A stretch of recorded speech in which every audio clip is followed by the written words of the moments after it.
How to clear Netflix cache on Android. Hello and welcome back everybody. In today's video, we are going to go ahead and provide you with a simple step-by-step tutorial to clear out the cache. So let's just get started. So it is super easy. We can directly head over to the settings of our phone, tap on it, and access our settings of our phone. Once we are there, we can scroll down, look out for the option called apps, and go ahead and tap on it. Apps, notification, etc. And scroll and select Netflix, or we can use the search at the top and basically find Netflix here as well and tap on it.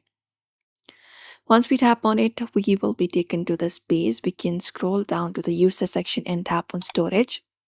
And within storage or cache, we can cut for the option called clear cache in the bottom right corner and tap on it and tap on clear cache, and that should remove the temporary files without deleting your accounts or downloads.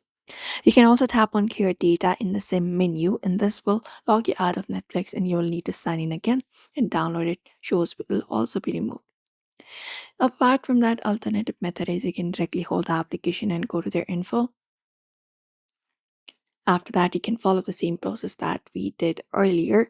Go to storage and look out for the clear cache option and tap on it. Also clear the data if necessary. And that's it. That is it, everybody. Those are probably the method you can follow up to clear out the cache of Netflix. So we hope this video was helpful. Give this video a like and subscribe for more tips and tutorials.